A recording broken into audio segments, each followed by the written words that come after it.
Carnival, the great American celebration of freedom, fun, and food. Although right now I'm having a little difficulty with the freedom issue. Hey, easy, Wishbone. I know you don't like being on a leash, but there's too much going on today for you to be running around by yourself. But that's what carnivals are all about, Joe. Running around, free. Maybe getting fed for free. Oh, look, there's Sam and Walter's booth. Oh. Hi. Hey, guys. How's it going? Well, the pizza's selling great. You can't live on corn dogs alone, you know. What exactly are corn dogs made of? Look. Oh, it's been so much fun just watching people on that. You want to try it? Yes, I vote we all go try it. Mom, can you watch Wishbone? Sure. But, Joe, don't I get to go? Come on, Wishbone. Let's go listen to some music. I'll see you later, Walter. But I voted. Good.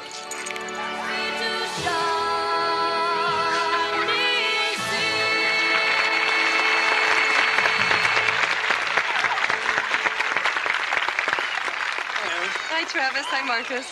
Melina has such a beautiful voice. Thanks. Yeah, she's about to sing her second solo. Oh, great. Hi, Wishbone. Hi, Marcus. I'm a political prisoner. How's your day been? Miss Taub, can I take Wishbone around the carnival? Sure. No cotton candy, Wishbone. What? No cotton candy? Oh, now this is going too far. Ellen, you... I am a dog living in the United States. I have rights. Freedom of speech, freedom of treats, freedom to go outside when I need to. Here's the last of it, Miss Gilmore. Oh, thanks, Hank. Hey, and be sure to thank your grandfather for letting us borrow so many family heirlooms. I'm just sorry he didn't want to come.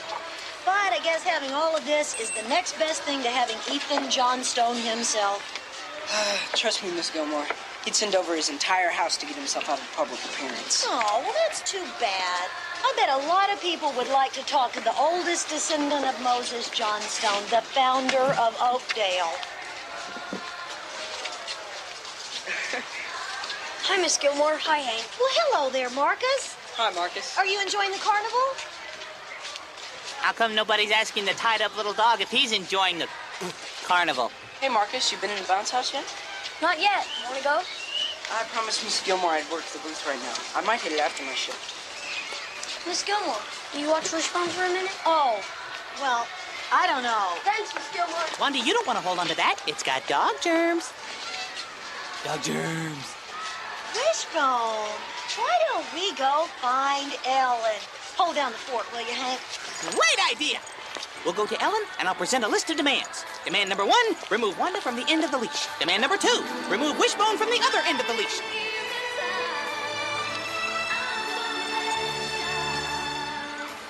Ellen! Oh, Ellen! Ellen! Oh, so late in the evening time, I'm gonna let it shine, let it shine, let it shine, let it shine.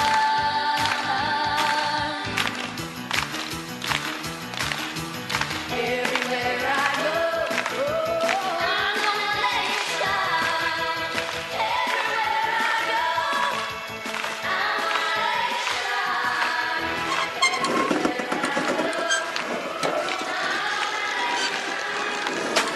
Hey, what was that? Wanda, I just heard something, and it sounded very, very bad. Here, it's this thing right here. Look!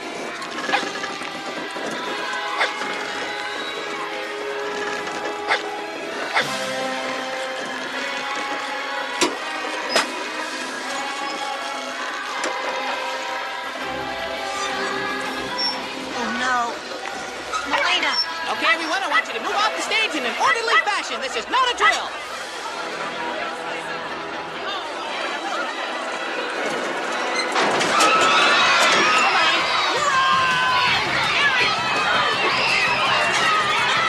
Melina, look out!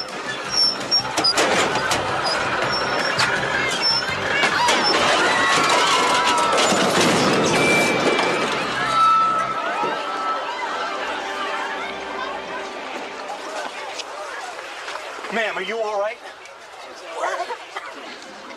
Say, aren't you Wanda Gilmore? Don't you own the Oakdale Chronicle? Yeah. This is a frightening scene. Are you all right, ma'am? I'm all right. Are you all right? Wanda. May I call you Wanda? Wanda, how did you know this accident was going to happen? Well, I didn't. I didn't, but Wishbone here did, and it was all because of him that I was able to get to Molina in time. That dog? Quick, get a shot of that animal. Hello? With his keen hearing, he knew the lights were going to collapse well before I did. He is the real hero here. Molina, are you all right? Oh, Helen. That was amazing. I didn't do anything. Oh, but you did. What could have been a tragic event was prevented by a brave and quick-thinking woman.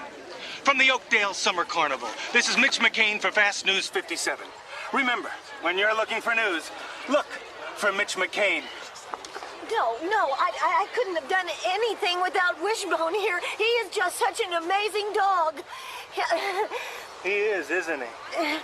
That's right. You see what I can do when no one's holding on to my leash? You're holding on to my leash. You know, this is the kind of story the network's looking for. Well, it's not the kind of story I'm looking for, pal. I am out of here. Excuse me, pardon me, one side, coming through. Pardon me. Oh, terribly sorry. I tell you, leashes are the curse of modern civilization. No great hero ever lived on a leash. Was Davy Crockett ever on a leash? What about Daniel Boone? Or Wyatt Earp? Or John Wayne? Hey. The Wild West. Now those were the days when an honest dog was free to roam the open plains. I know someone else who loved the Old West. The writer William Sidney Porter, who is known by his pen name, O. Henry. O. Henry moved from North Carolina to Texas and actually worked as a cowboy, wanting to experience firsthand the magic of the Wild West. But the days of the cowboy were giving way to the modern age. Boomtowns became ghost towns. But O. Henry was determined to capture for all time the spirit of the American West. He wrote a collection of short stories and called them Heart of the West. In those days, the cattlemen were the anointed. They might have ridden in golden chariots had their taste so inclined.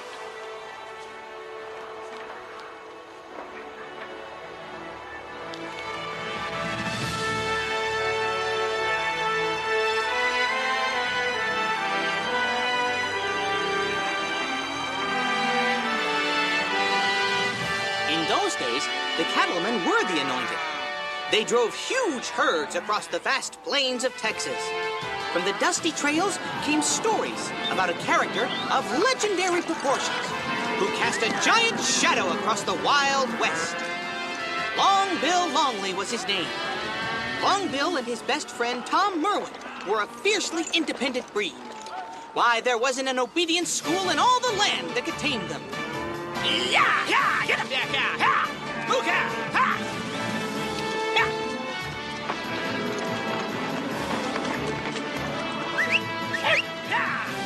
Oh! Yeah! Ha! Yeah! Yeah! I said, yeah! Yeah! Woo-hoo!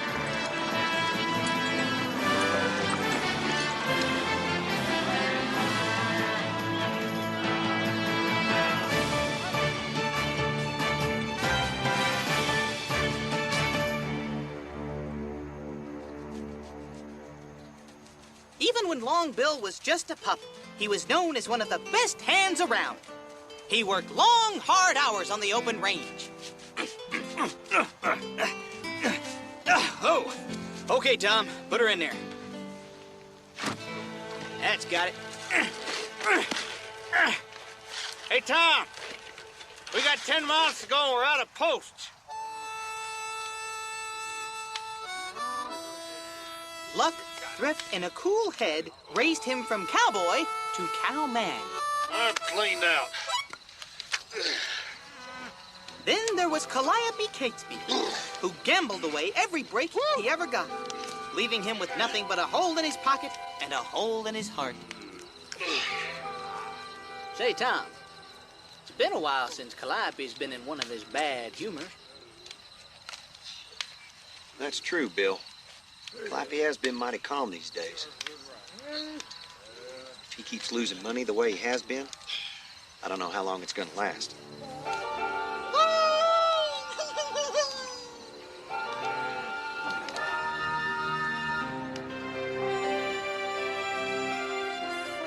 The cattle boom caught Long Bill in a stampede of dollars, and he became a baron of beef and bone. He built a residence close to the little frontier city of Chaparosa, Texas, in order to taste the urban joys of success.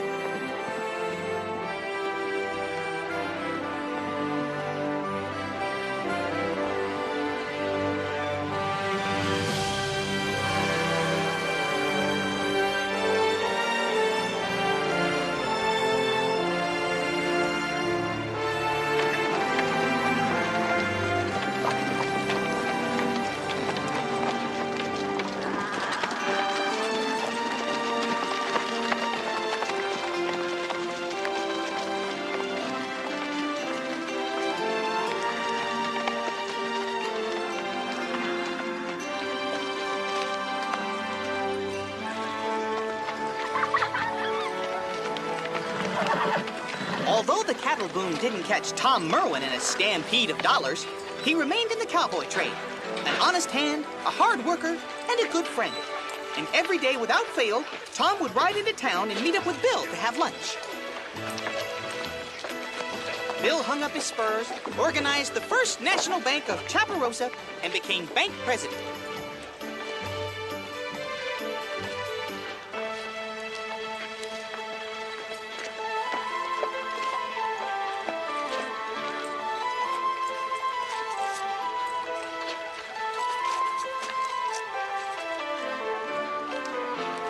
Life was good, and Lady Luck seemed to follow Bill and Tom every day of their lives.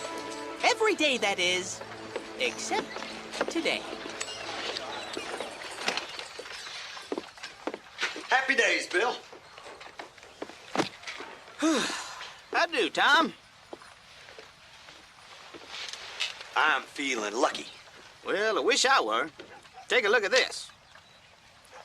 I received that by post today. That double magnifying glass wearing bank examiner is coming back to Chaparosa. I tell you, that man could find something bad in the middle of a church. Oh, come on, Bill. I'm sure your books are as straight as an arrow. Hey, look at this. I found this silver dollar across from the livery stable. I'm gonna take it as a sign. I'm gonna ask her today. Now, you wouldn't be referring to the notoriously single and beautiful Mame Dugan, now, would you? The one and only. Care to come along and see how it's done? You saved me from a mound of paperwork, Tom. Guess it's only fitting that I save you from a broken heart when Mame turns you down flat.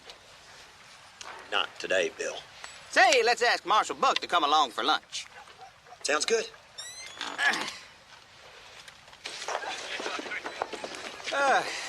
Good to be out of that bank. It sure is a fine day, isn't it, Bill? Reckon you said something we can finally agree on, Tom. Say, you heard from Ed lately? Oh, not yet, but he'll be along. Don't you worry. I reckon.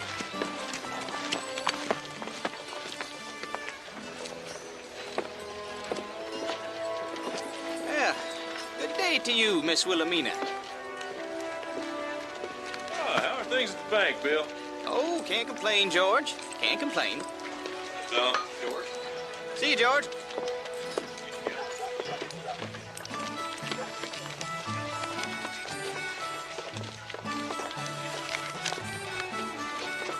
I do, Buck. Would you care to join us over to Mame's for lunch? No, not today, Bill. I'm glad to see you, though. Hey, Buck. What is it I can do for you, Buck? Hey, you know, I'll go on over and get us some stools, Bill. All right, Tom. See you, Buck. Calliope been putting out signals of approaching bad spirits. He's been finding fault with everything that's said to him. This morning, he kicked his own dog off the porch of the hotel, refused to apologize. Well, that's a bad sign indeed. Mm-hmm. Could be he's on the verge of another shooting spree. Well, Buck, I suppose the best thing to do is keep an eye on him, like you've been doing. And don't you worry. I'll be here to help you if you need me. Well, I thank you, Bill, and I'll take you up another day on that lunch.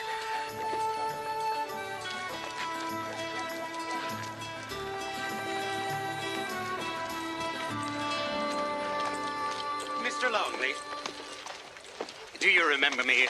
J. Edgar Todd, bank examiner. Wasn't expecting you for another day or so, Mr. Todd. Mr. Longley, I imagine we work a bit faster and more efficiently back east than you people here out west. I've come from Philadelphia to examine your books. Well, Mr. Todd, you'll find the First National Bank just down the way on your right. I'll be at Mame Dugan's restaurant, directly across the street. Very good, sir.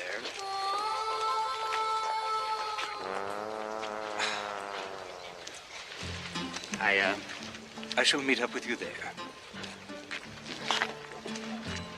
At least we know where to step out west. Or rather, where not to step.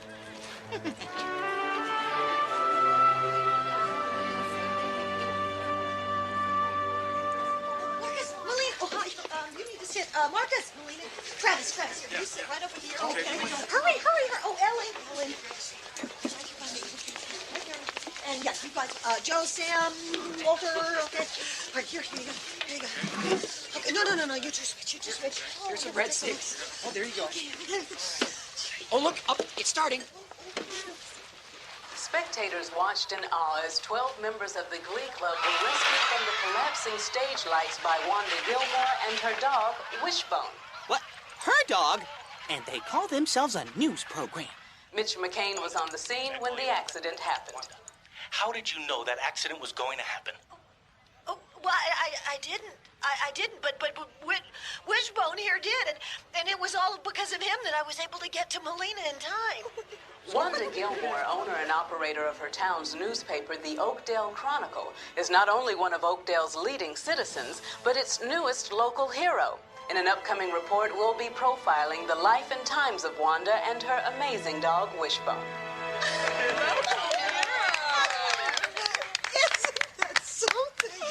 I'll say I look twice as big on TV. Guys, tell me the truth, really. Do I need to lose some weight? Wishbone just loves all this attention.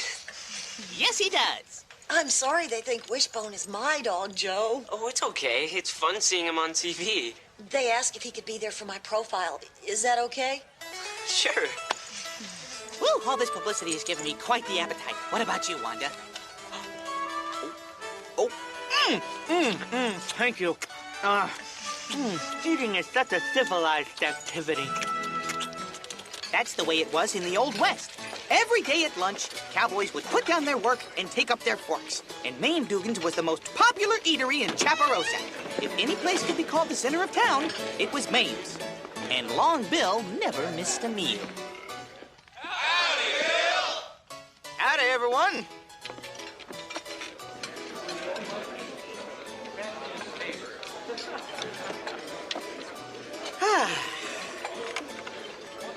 Now, what's wrong, Tom? You look like you just sat in a big old pile of sagebrush. I lost my lucky silver dollar. Well, that's too bad, Tom. You're right with you, boys. I tell you, this is my kind of place, and these are my kind of people. Now, what can I get you, honey? Hey, what's the matter there, Tom? Cat got your tongue? Well, ma'am, I think I'll have the meatloaf with mashed potatoes and gravy, fried chicken and black-eyed peas, a turkey pot pie, and a big old steak smothered in onions. Is that all? We're running a special on lamb stew, you know. Well, bring it on, ma'am. And could you throw in half a dozen biscuits? I've always been partial to biscuits. Sure, Bill. What about you, Tom? I'll just have the same as Bill. Sure that's gonna be enough for a big, strong man like you, Tom?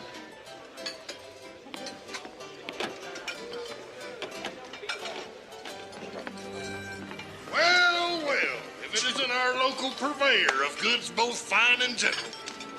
And here is an edifice of local knowledge and social graces. Your mother must be very proud.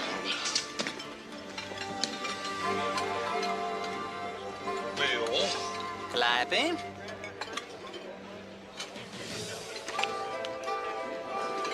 Well, howdy, Calliope. Well, howdy, Mame. What can I get you? Oh, I reckon today I'll just have the usual. I'll be back before your stomach growls. So, Calliope, I saw you unloading the cattle feed at the train station. Yeah? And I suppose you want to make something of it. I suppose I was just making polite conversation is all. Well, I don't need you rubbing my nose in the disparity of our respective financial situations. For crying out loud, Calliope, nobody's rubbing your nose in nothing. This'll get you boys started. Thank you, Mame.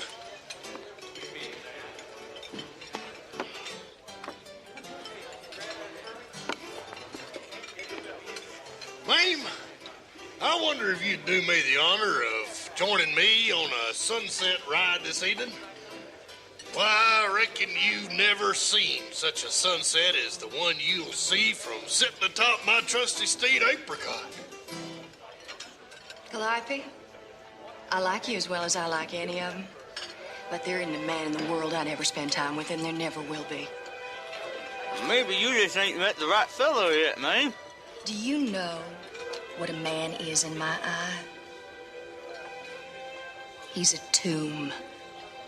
He's a sarcophagus for the interment of beef, steak, pork chops, liver and onions, bacon, ham and eggs. He's that and nothing more. For 2 years, I've watched men eat, eat, eat, until they represent nothing on earth to me but ruminant bipeds. Well, man's gotta eat, don't he? A man, a sausage grinder, and a sack of flour awaken me exactly the same sentiments. But, Mame... No, Calliope. I'll spend time with no man and have him sit at the breakfast table and eat, and come back to lunch and eat, and then happening again at supper to eat, eat, eat. I knew there was some reason I was never interested in Maine. But, Mame, don't girls ever... No, they don't. They eat politely, they nibble a little bit, and they use manners. But I thought when you put sweets in front of a girl... For goodness sakes, Tom, change the subject.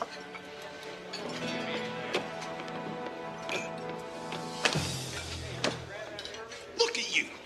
Ain't no woman ever gonna be interested in you no-how. Now you've gone and made her jump to conclusions about all men. Them fighting words, Tom. Now, hold on just a minute, boys. There's no sense fighting over a woman when we got all this good food just sitting here getting cold. This town ain't big enough for the both of us, Calliope. I got as much right to live here as you do, Tom Merwin. Just because you got more money than me doesn't mean you can tell me what to do. Is that a fact? Yeah. Oh, yeah? Yeah! You know what? I've been waiting for you to bring it on. You want me?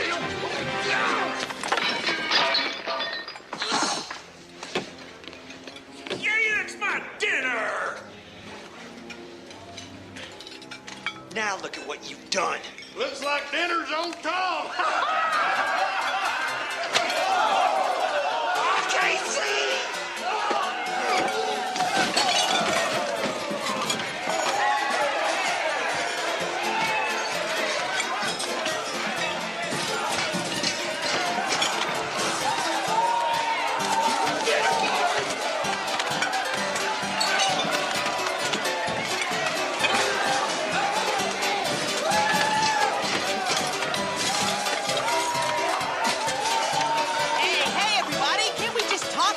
Like civilized human... never mind.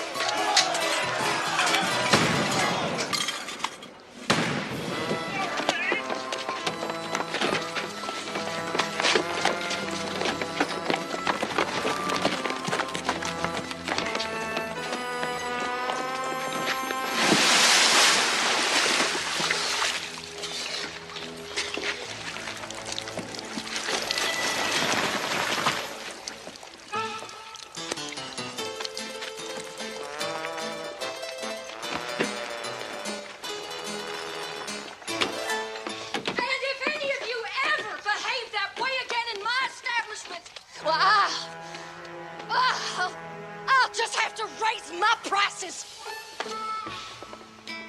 Yeah, don't worry, Mame.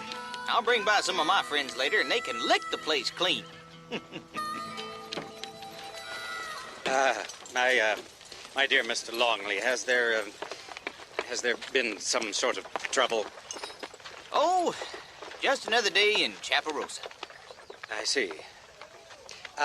There's this matter with the books. Oh, yes, the books. So, any brands in the roundup you didn't like the look of? Well, everything is in order, except for a call loan of $10,000 made to a Mr. Tom Merwin. Now, you violated 2 national banking laws. Now, hold on just a minute. First, you're not allowed to loan that much money to one person. Second, you made a loan with absolutely no collateral from Mr. Merwin and therefore have no guarantee the loan will be repaid. You're in a most serious position, Mr. Longley. The government has the right to prosecute. Prosecute? Now, look here just a minute, Mr. Todd. This here's Tom Merwin right here. Howdy. Yeah. Now, I made that loan to Tom on his word. I've always found that when a man's word is good, well, it's just about the best security there is. Oh, that's right. My word's as good as a law-abiding official contract. See, Tom herded 2,000 head of cattle that could be bought for $8 a head. Cattle I knew I could sell in Kansas City for $15 on the hook. Be that as it may. His brother Ed took the cattle on the market about 3 weeks ago. He ought to be back most any day now with enough money to pay that note and a whole lot more. That's right. That's the plain fact of the matter. And I think that makes good business sense, don't you? Well, Mr. Longley, I'll tell you what I'm going to do. I'm going to Hilldale tonight to examine a bank there. I'll pass through Chaparosa on my way back the day after tomorrow. You have until noon that day to pay back this loan. Otherwise, I'm afraid I'll have to do my duty. City slickers. Huh. Things sure are done different back east. So what's the atmosphere like here now that you're working with Oakdale's newest hero? Oh, well, everybody works very hard here, but nobody works harder than Wanda herself. Wanda always says, if you don't want to work hard, you might be happier somewhere else. Excuse me. That's great. Okay, let's move on to Wanda now. Nice to meet you, Mr. McCain. No. Nice to meet you, Mr. McCain. Nice to meet you, Mr. We're going to get a shot of you working and then some more sound bites from some of the other employees. Sound bites? Oh, sounds great. That reminds me, I made snacks. Cookie? Ooh, I'd love a cookie. Nice to meet you, Mr. McCain. Hi, Miss Gilmore. Oh, hi, Sam. I'm sorry. I can't talk to you right now. The TV people are here. Hi, Sam. Pretty exciting, huh? Yeah. Could you just huddle over your desk here, please? Huddled over here? Well, I usually sit... Oh, well, whatever you say, Mr. McCain.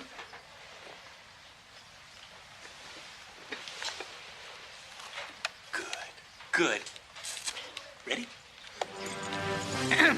Nice to meet you, Mr. McCain. Wait a minute. Hold the roll. Could someone please put a leash on the dog? But I'm Wanda's amazing dog, Wishbone. Come on, Wishbone. Come on. Okay, I'll just wait over here till you're ready. In 3. This is Mitch McCain for Fast News 57.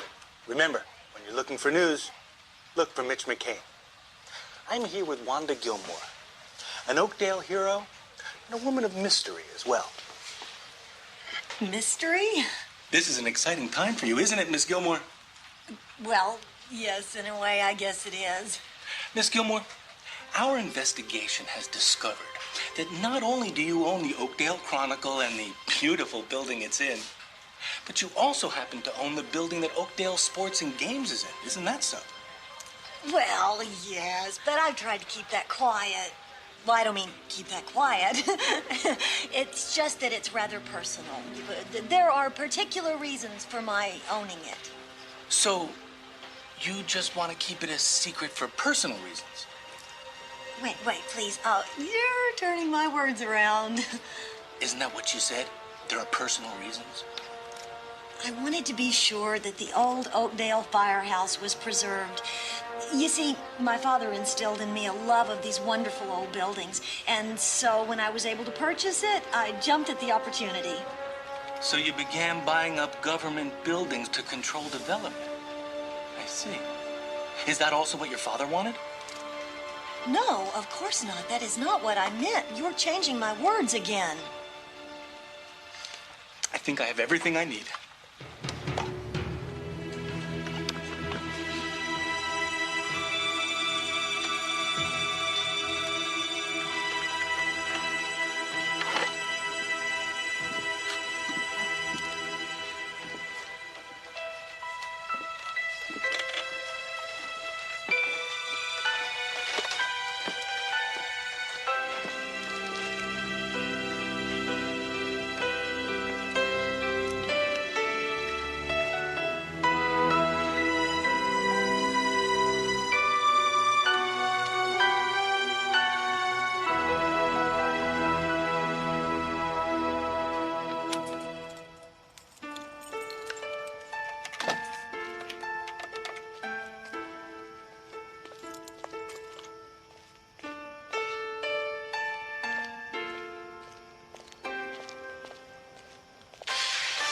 Wanda Gilmore, local hero or town tyrant.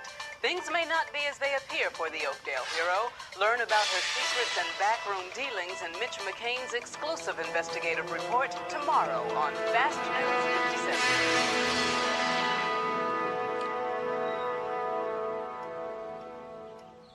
Ellen, I just don't understand it. He took everything I said and turned it into something I didn't mean. It was unbelievable. Oh, Wanda. You know, I've heard about that guy from Channel 57. I mean, he wrecks people's lives just because he wants to get a story. But why would he do that to me? He called me a hero. Can't we just tell him how great you are? I mean, of course, Wanda, we'll do anything we can to help you. Definitely, Miss Gilmore. Uh-oh, he's back! Joe, cover me! Okay, what do we do? I know. Everybody get down here on the floor with me, and we'll all get real low. I wonder what's wrong with him. He's the TV crew. Oh, I don't want to talk to him again. I can't face him right now. That's okay. Why don't you just duck out the back, and it'll be fine.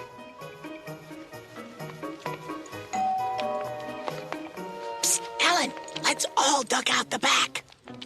Ellen. Hello? Oops. Hi. Mitch McCain, Fast News 57. Mr. McLean. McCain. Right. Well, I hope you're ready to set the record straight about Wanda. Absolutely.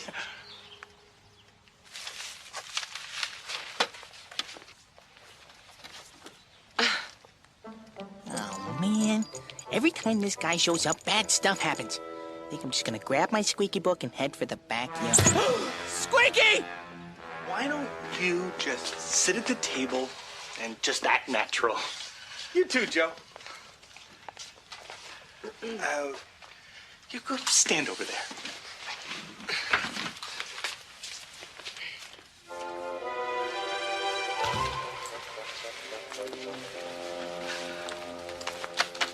Rolling. So, have you always been on good terms with Wanda Gilmore? Oh, yes. I mean, Wanda Gilmore is a wonderful person, and Oakdale's very proud of all she's done. Yeah, way to go, Ellen. I mean, she's always there if someone's in trouble, or if you just need a friend to talk to. Keep talking. And she helps the kids in the neighborhood, and she cares a lot about the community. What was that? I mean, she doesn't have a devious bone in her body. I'm a dust bunny. I'm a dust bunny.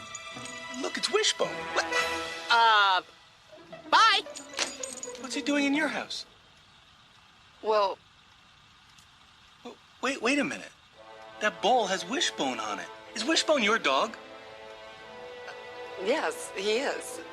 Well, actually, he's my son Joe's dog. But it's like he belongs to the whole town. He really only sleeps here. Oh, really? I see.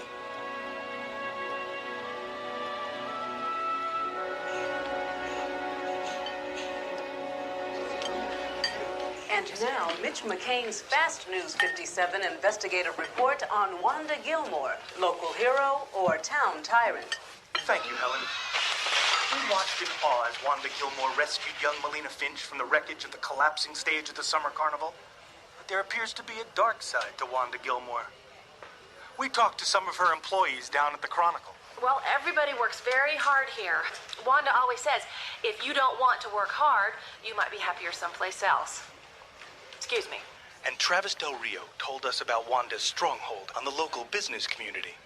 She loaned me the startup money. She also helped Walter Kepler start his business, Pepper Pete's, in her other building. So she owns Pepper Pete's, too? Well, yeah.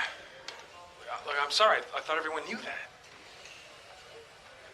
And in return, Travis Del Rio is forced to advertise in her newspaper, unable to take advantage of television's ability to reach more people.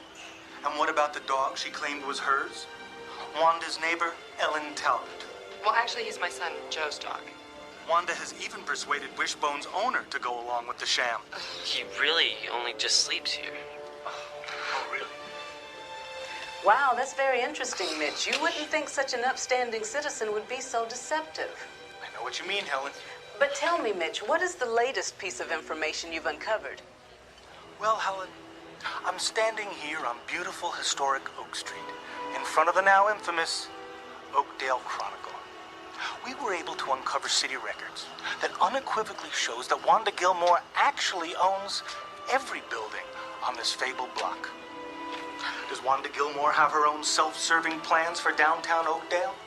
As she tries to possess it all, will there soon be a 4-story shopping mall on Oak Street? Maybe her public already thinks so. I'm here with Mr. Leon King, an upstanding citizen of our local community. I've known about this woman for years. If it doesn't make money for Wanda Gilmore, it doesn't get done in this town. Of course, it doesn't get done in this town. Thank you, Mr. King. Tune in tomorrow to learn more about the real reasons behind the secret dealings of Wanda Gilmore. Is she the local hero or the town tyrant? This is Helen Davidson for Fast News 57. That's ridiculous. They've taken everything out of context. And completely turned it around. I can't believe it. Believe it, Sam. I've seen this guy in action, and it's not pretty. Uncle Travis, is Miss Gilmore really the town tyrant? Yeah, does she really make you advertise in her newspaper? Not at all. You have to understand that those TV people twisted everything around. They make her sound so horrible. Sam, Wanda's the best landlord anyone could want. You know how easy she made it for us to take over Pepper Pete's. I mean, your father's right, Sam.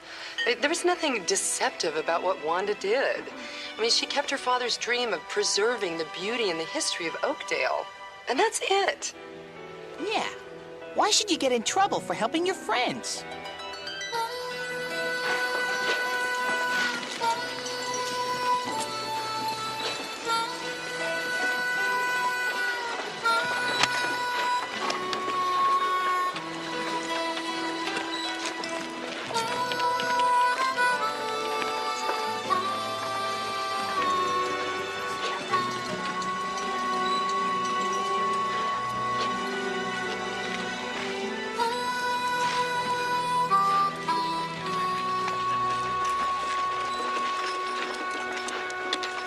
Tom, you, heard anything from Ed today? Not yet. I guess he'll be along any day now. Well, I checked the paperwork, and technically speaking, that bank examiner is right about your loan. Now, you and I know that loan is okay, but that nitpicking J. Edgar Todd is going to look at it and say that it ain't on the up and up. What do you think's going to happen, Bill? Well, if I don't have that money by noon tomorrow, I suppose it means I'm going to get jumped on with both Uncle Sam's feet. Don't worry, Bill. I'll raise the money for you on time. I know you would if you could, Tom.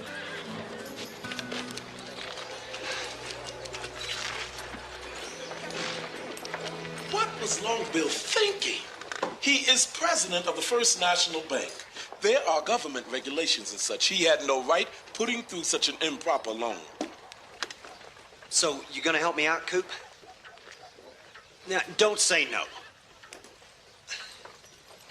I owe that money on a call loan. It's been called. And the man who called it is a man that I've slept on the same blanket with in cow camps for 10 years. Now, he's got to have that money. And I've got to get it for him. Well, I wish I could, Tom, but I have a partner, you know? And besides that, we're making a shipment of $15,000 to Meyer Brothers in Rockdale to buy cotton. He goes out on the first coach tomorrow at dawn, so you see, that leaves our cash quite short. I see. Sorry we can't arrange it for you, Tom.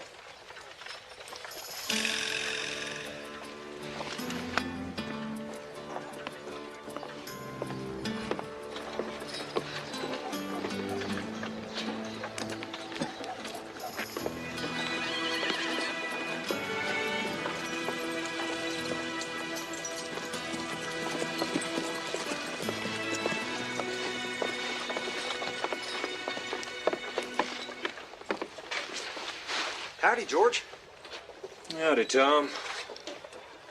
You know, George, I got a cattle deal going. Gonna come through any day now. That's so. Yep. But you see, I need some capital to cover a loan I took out from Long Bill. Oh? What say you front me $10,000, and I'll double that return for you in a few days. $10,000. I don't have that kind of money.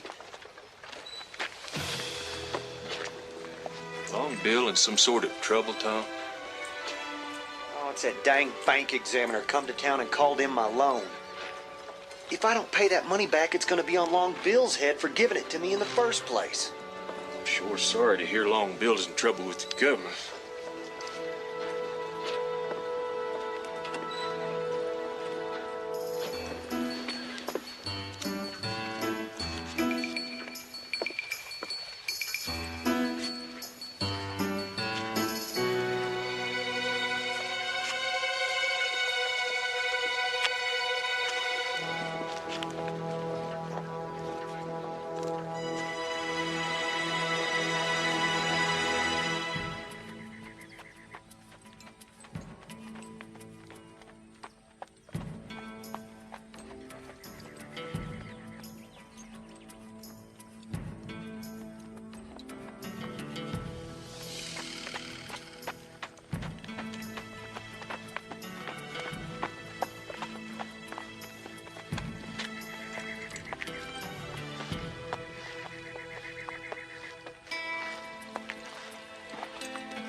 A Western. Oh, you made me very uncomfortable. What he says? What he says? Well, first of all, he did all her stuff. Oakdale watched as Wanda Gilmore performed her heroic deed that day. But who were we really watching? Did we know we were watching Wanda Gilmore, secret landlord of downtown Oakdale? No. Does Wanda Gilmore rightfully own the Oakdale Chronicle? Did her father Giles Gilmore obtain the Chronicle by swindling its previous owner? Could property snatching be a family tradition? Tune in tonight for the full story. Forecast, plenty of sunshine. Now they're going after my father. What did I ever do to them? Well, how did your father get the Chronicle, Wanda? No, I wasn't even born then. Next, they'll be saying my papers are forged. I don't understand why they're doing this to Miss Gilmore. Well, Joe, there are journalists who think some things are more newsworthy than others, even if it might end up hurting someone. wish we could do something. What could we do? Their TV station. You'd be surprised what a few people can do, especially when they know the truth. What if Miss Gilmore really doesn't own the Chronicle? Maybe we need to do a little investigating of our own.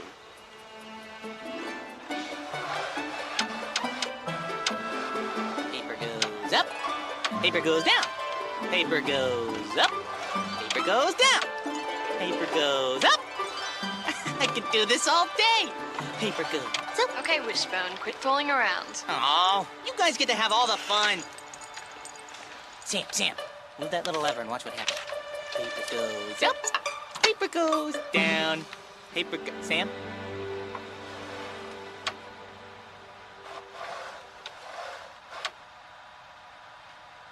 Find anything yet? Not really. Hey, wait.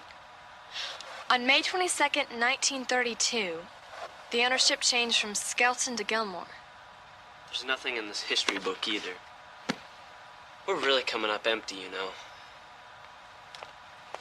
I found the 25th anniversary special edition of the Chronicle. Maybe there's something useful in it.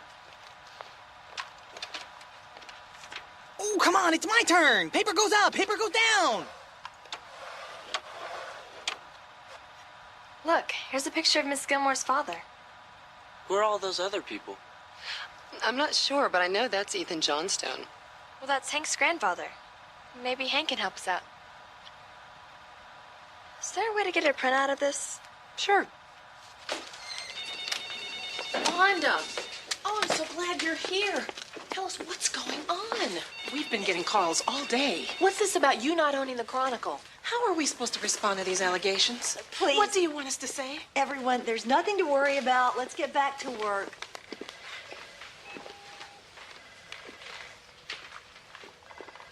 Wanda, this is a story. We're going to have to run something in the paper about it. I need to ask you, do you own the Chronicle or don't you? Well, of course I own the paper, Jenny. Please, I just need some time to think this through. Miss Gilmore, is there any way that I can help? Thanks, Hank. Now, I'm sure this will all get straightened out and we can go back to the way things used to be. I'm afraid that can't happen, Wanda. Leon King, what do you want? Oh, Wanda, please. Look, for you. A cyclamen? Well, how beautiful. Well, I know how much you love plants, and I thought this would be a fitting going-away gift. Who's going away? Oh, you are. You see, I am now the rightful owner of the Oakdale Chronicle. What are you talking about? I did a little checking, Wanda. According to city records, the Oakdale Chronicle building is still listed in the name of Abel Skelton. All I had to do was find Skelton's living relative and buy it from him. Legally buy it, I might add. Now, you look here. My father built this paper. Your father? Your father never owned the Oakdale Chronicle. No telling what kind of shady deal he made with Skelton. The beauty of it is that I wouldn't have known about the rightful ownership if you hadn't become Oakdale's newest hero. That Mitch McCain is really something. He should be. I pay him enough. What? You own that TV station? As well as two others. But don't worry, Wanda. Your paper is in the hands of an experienced newsman. Oh. I won't turn this paper over to your kind of journalism. There must be something I can do. Oh, there is, Wanda. Get out of my newspaper. You've got till the end of the day. I'll be back then and decide who else goes.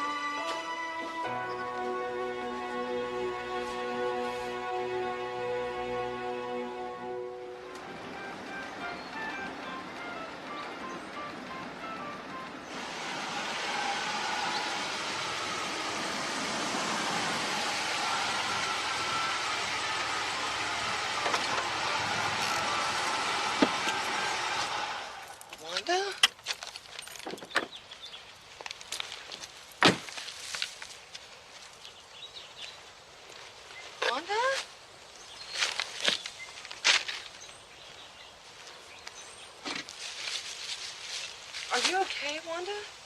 No.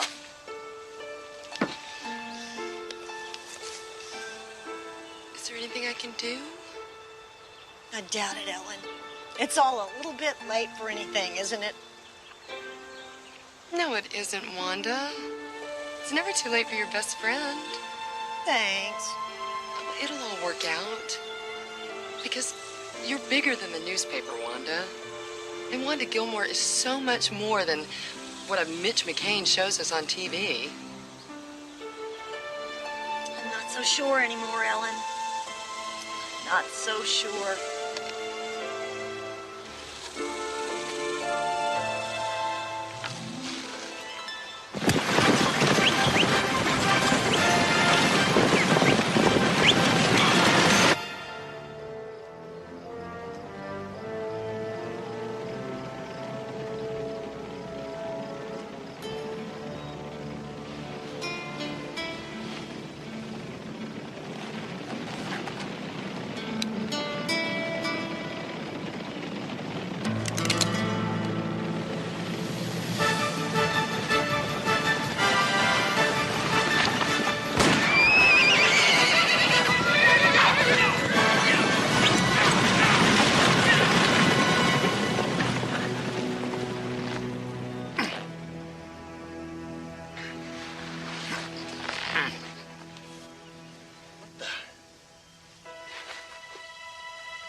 Bill? Case never needed to be fixed up this way, Tom. I was desperate, Bill. You called your loan. I had to answer you. You're a good friend, Tom. I admire your loyalty. When Coop told me about all that money going out on the stage this morning, I didn't know what else to do. Well, something will work out.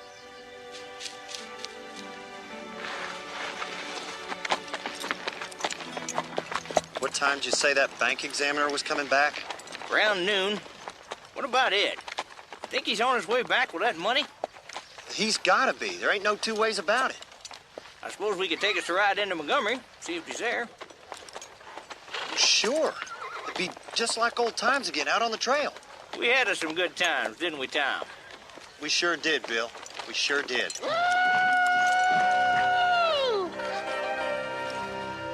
Dadgummit, Calliope's at it again. Oh, bury me not on the lone prairie, where the coyotes howl and the wind blows free. In an arrow grave,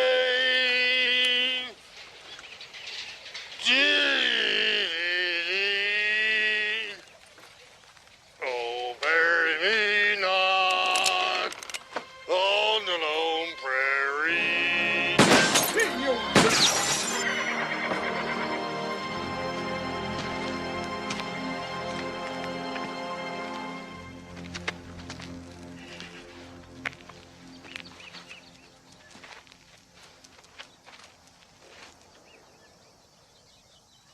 Well, if it isn't the two most upstanding citizens of Chaparosa.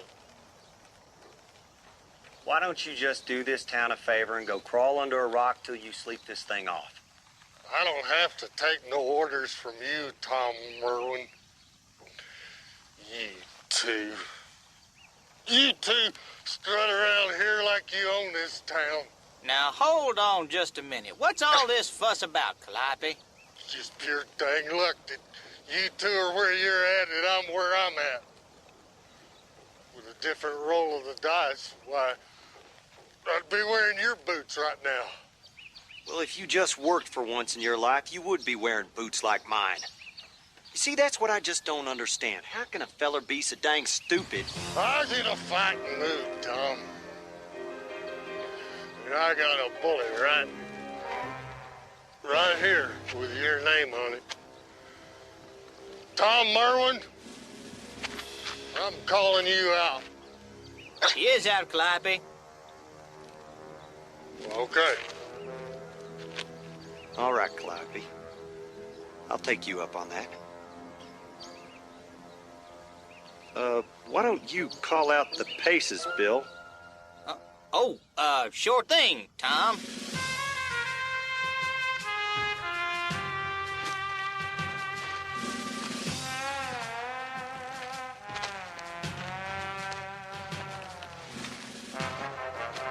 All right, boys, back to back.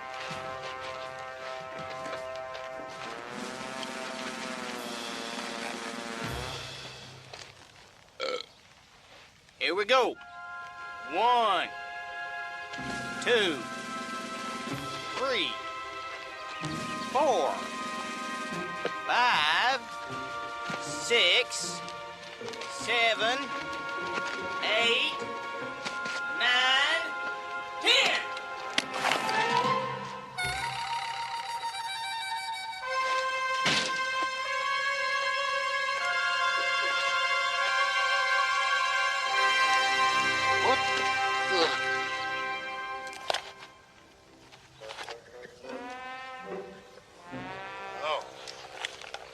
Oh, I see. Well, that's the last time he make a fool out of me.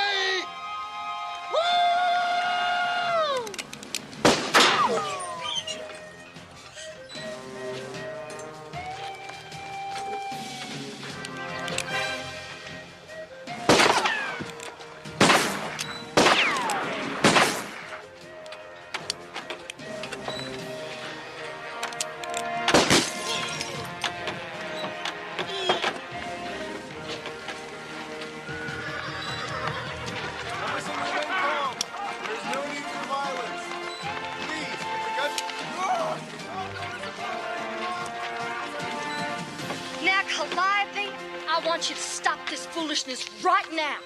Come inside, I'll make you a nice breakfast. Well, okay. I guess that means you'll be having your breakfast somewhere else today.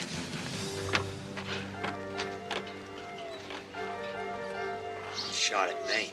He never shot at Maine before. Now he's asking for it. Well, I sure am glad I found you two fellas. Buck, guess you're right about Calliope. Calliope's out there shooting up the whole town again, Buck. Now, what are you gonna do about it? I don't see that I got much of a choice. Raise your right hand. He's kidding, right?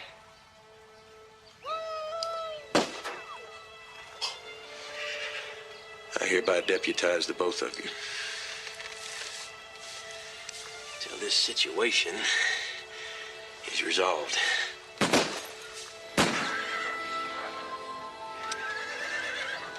Now, we gotta gather this fella in. I guess we done just about all the talking we can do. So you shoot, just as soon as you get a shot. I don't have a gun. You keep behind cover and you bring him down. I certainly wish it hadn't come to this with Calliope, but I guess he just went too far. It's up to Calliope to turn up his toes this time, I reckon. And don't be too reckless, boys. What Calliope shoots at, he hits. I don't have a gun.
Play rough, huh? Here we go!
All right. Short straw stays.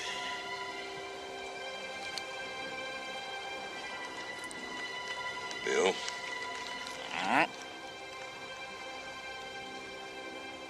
Yeah.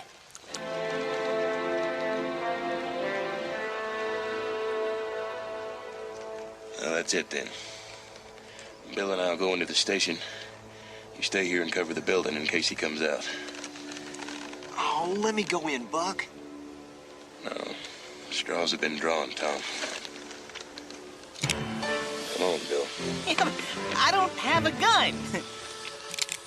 Lucky dog. Does anybody else see what's wrong with this picture?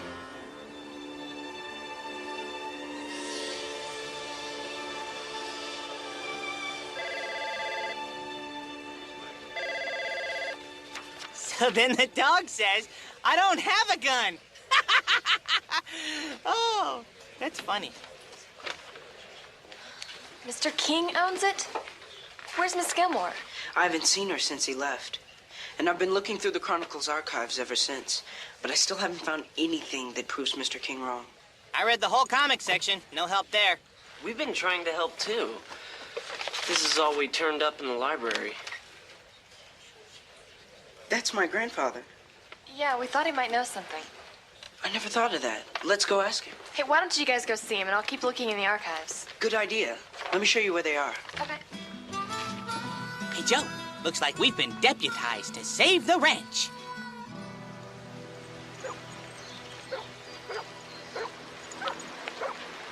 So, you think he'll remember anything?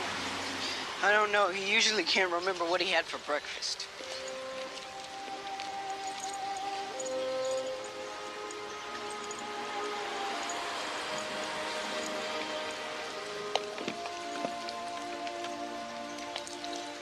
Grandpa?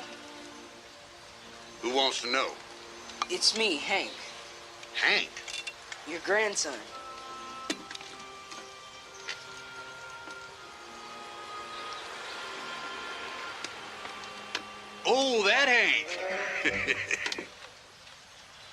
He with you? This is my friend, Joe Talbot. I meant the dog. Yeah, he is. This is Wishbone. He can wait by the bushes. He'll be okay. Hi there, little fella. Come on up here. I'll handle this, boys. Grandpa, it's like this. Mr. King claims that Wanda doesn't really own the Chronicle, and we were wondering if you could provide us with any information at all that could possibly help, or you could just scratch my head. We were just wondering if you knew anything about the Oakdale Chronicle. Of course I know the Oakdale Chronicle. It's the paper. We know. Could you tell us what you remember about this picture? Do you remember anything? Yup. That's me. Right, Grandpa. We just wanted to know if Giles Gilmore really owned the paper. Of course he owned it. Owned it fair and square. Didn't he, boy?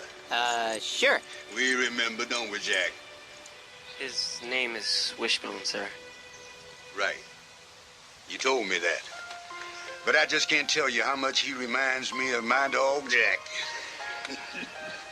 You look at this picture.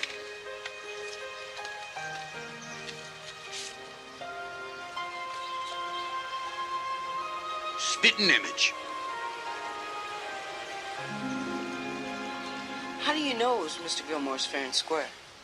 Look right there in your picture, Hank. Where? See, there, on the wall. Yeah, but what is it? That's Gilmore's deed. On the wall? I'll never forget that old torn-up thing. You see, on the night that Gilmore took the paper over from Skelton, didn't have anything to write on. So they asked me to get some. The only thing I could lay my hands on at the time was this old calendar. So I tore off a month, they signed it, and they stuck it right up there on the wall. Hank, that's it. Grandpa, do you think you could help us find it? No, it has to be at the Chronicle. Those Gilmores never threw anything away, especially something that important. No. Guys, I've looked all over this place, and I haven't seen anything that looks like that. Nothing down here. Should be easy to spot with Gilmore's winning poker hand right next to it. Poker hand? It all happened one stormy night about 65 years ago. My daddy was playing poker with Giles Gilmore and Abel Skelton in the back room of the inn. I was in charge of keeping the glasses full. Last hand, gentlemen. The least you could do is let me win one hand before the night is over. Thanks, Jack. Giles Gilmore was a young upstart in town with big dreams and a shrewd instinct for good deals. Oh, what you gonna do there, Giles? He was a real risk taker. I guess that's why he loved to play cards. And on that night, he was dancing with Lady Luck. I'll start with 500. Two of the richest men in town were there, and Gilmore was winning every hand. One of those men was Abel Skelton. See your 5. And I'll raise you 1,000. That's too rich for me.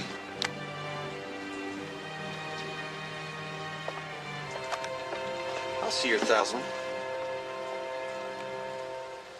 Raise you 500. Skelton didn't like Gilmore very much, and he was determined to win at least one hand before the night was over. See? And I'll raise you 5,000.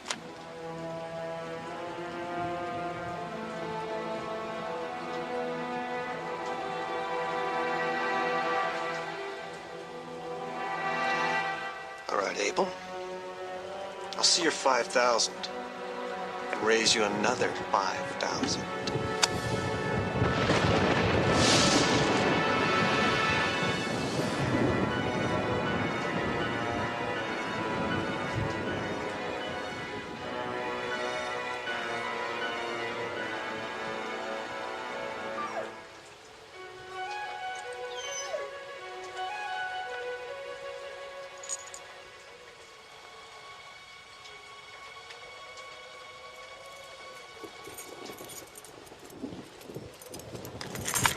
These are the keys to the Chronicle. It's not much of a paper now, but it's got to be worth at least $5,000. I called.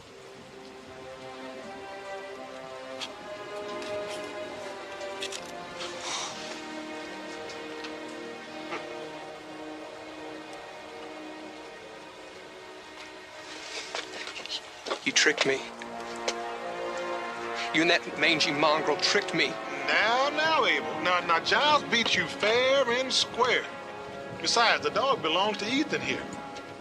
Ethan, why don't you run and get Mr. Gilmore something to write on so we can write this deal up proper?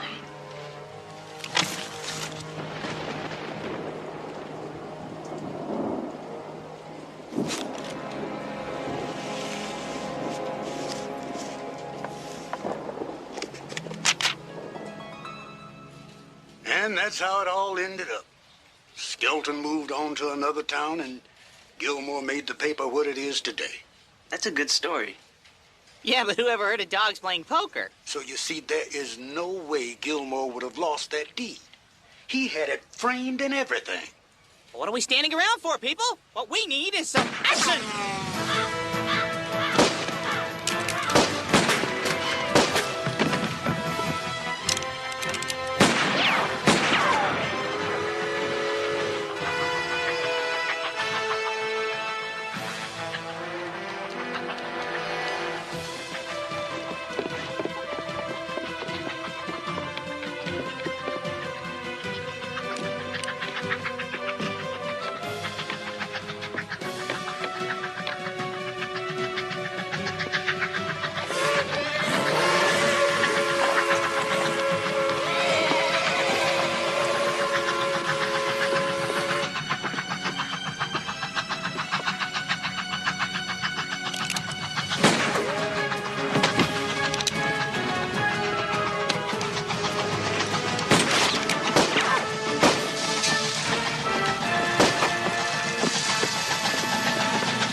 You did.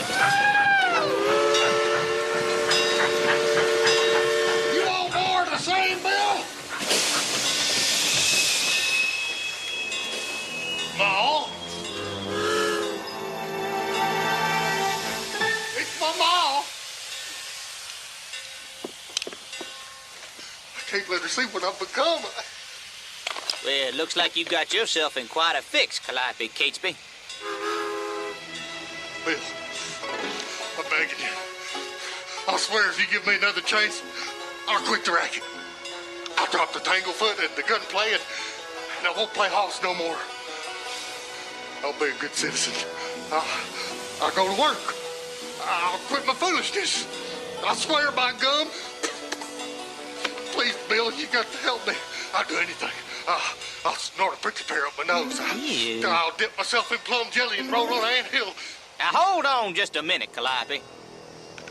I reckon I've known you for a long time. And I guess what it all comes down to is whether I can take you at your word or not.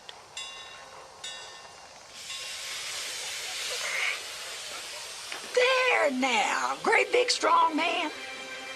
That bullet never touched you. You was knocked out by that shutter there, and it kind of paralyzed you for a spell. I've heard of this before. Oh, concussion. That's what they call it. You don't know me, I reckon. I just come in off that train from Alabama to see my son. Just think now. That little old boy of mine has got to be an officer. City marshal of a whole town. Well, that's kind of like a constable, ain't it? I heard them guns a shooting while I was coming off that train. Listen, you mustn't hold no grudge against my boy for having to shoot at you. An officer has got to tend to the law. That's his duty. And them that acts bad and lives wrong just has to suffer. So don't blame my son none. He's always been a good boy.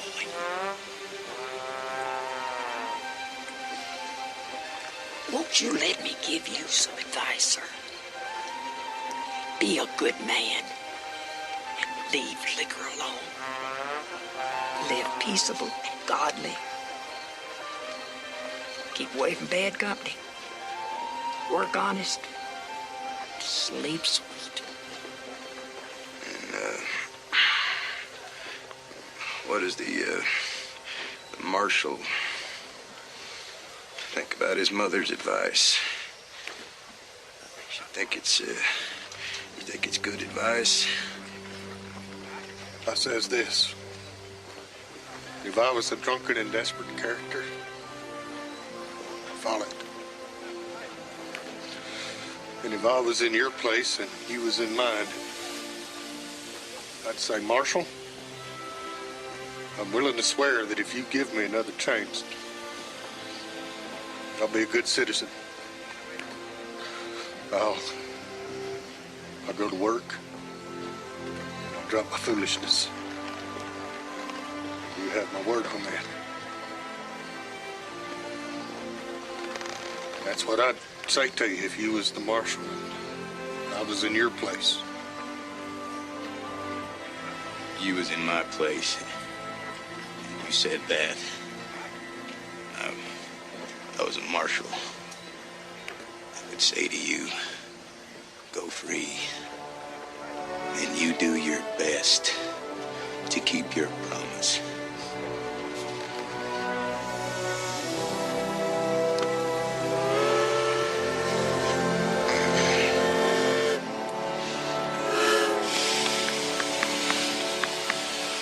When you gonna eat something, son? You're skin and bones. Ah, Mr. Longley. Are your affairs in order? Not exactly. No use in stalling, Mr. Longley. The magistrate will be arriving shortly on the stage.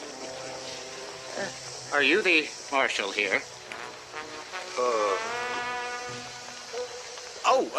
Allow me to introduce you to U.S. Marshal Calliope Catesby. Calliope, this is J. Edgar Todd, bank examiner. Very good, Marshal. I need you to arrest this man. Long Bill? You want me to arrest Long Bill? Oh, yes. He is to be arrested and taken to the jail, where we shall wait for the magistrate to arrive and settle things. Mr. Longley is well aware of the situation. Well, go ahead, son. Do your duty.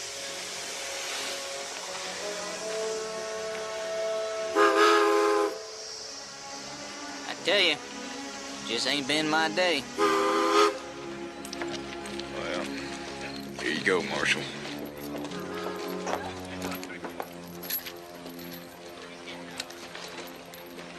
I sure am sorry about this, Bill. Oh, great. A leash. Don't worry, Bill. I won't let you go to jail.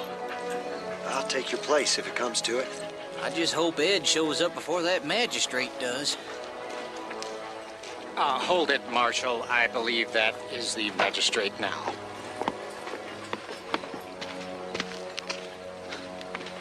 You're just in time. The marshal here was just escorting Mr. Longley to the jail, where we can settle this matter. I could really use something long and cold to wet my whistle. Oh, yes, of course. We shall conduct our business at the restaurant, then.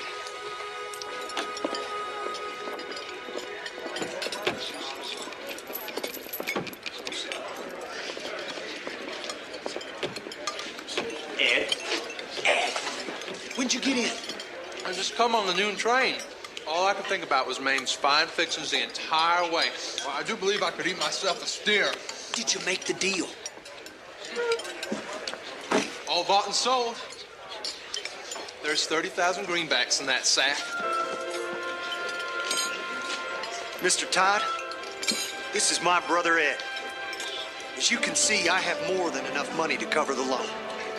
Is that what this is all about?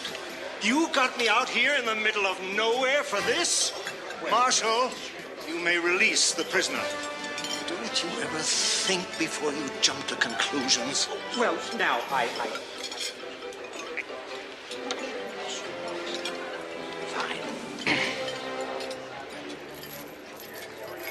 There you go, Bill. I'm free? I'm free! Free! Free to ride the open range. Free to watch the sun set and the moon rise.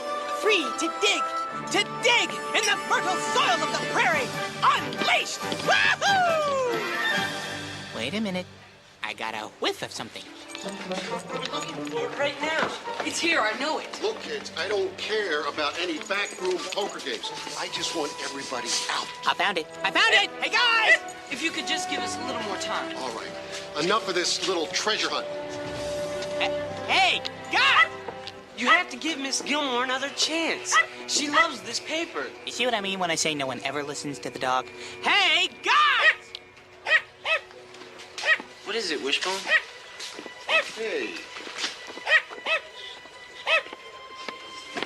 What is it, boy? A little thing I like to call a deed. Look, he's found something. Help me with the dice.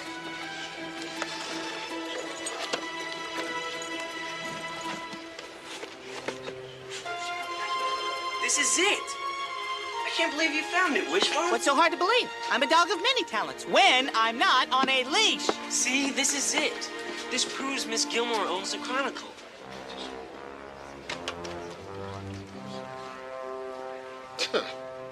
Look, kids, for all I know, anyone could have written this up. To make this a binding document, what you really need is a witness. Leon King. Is that you out here causing trouble? Well, if your father were alive... Mr. Johnstone, I didn't know you were here. Lucky for Wanda Gilmore and these kids, I am.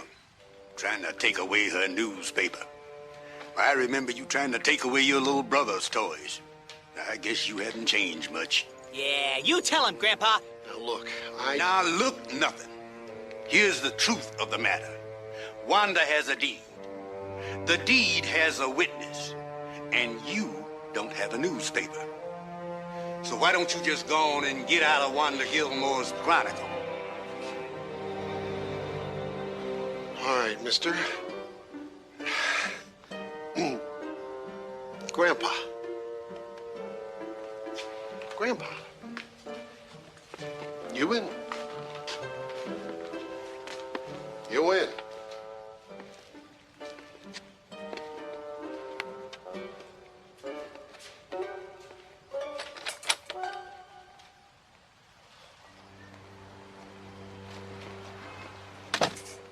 That's great. Miss Gilmore got her paper back. She never lost it. The only problem is we're the only ones who know that. Hey, guys, this is a newspaper.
Wishbone, would you care to join me for breakfast?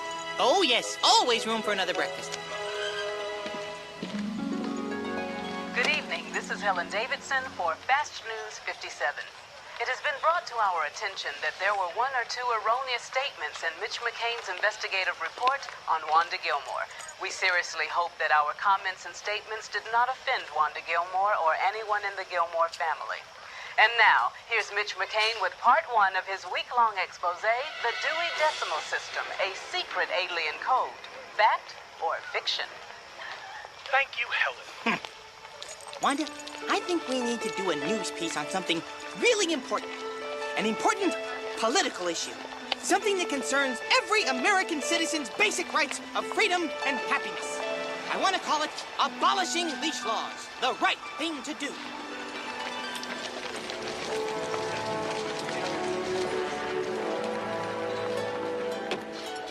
Whew, another day done. All I got left to work on is my appetite.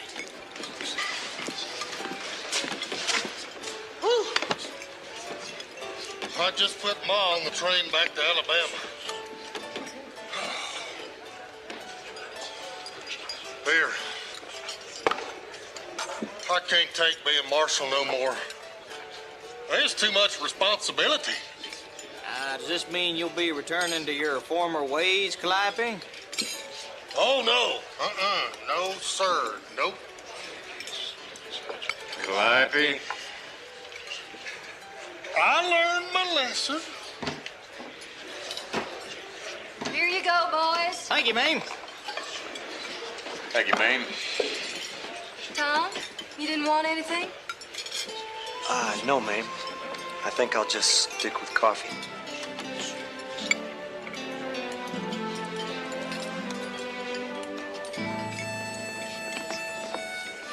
Bill? George? I was wondering if we could talk to you about something of business nature. Why, sure, George. Y'all come on by the bank next week. Right now, though, I think I'm gonna take me a short break from the banker's life and head on back out to the range. The Old West has always held a special place in our imaginations. Out of this rugged new territory came folk heroes who lived out our dreams of the unspoiled frontier, where freedom was cherished and a simple code of honor bound people together. O. Henry captured the heart of the West for all time in his short stories. They may be short, but the colorful characters and surprise endings stick to our ribs for a long time.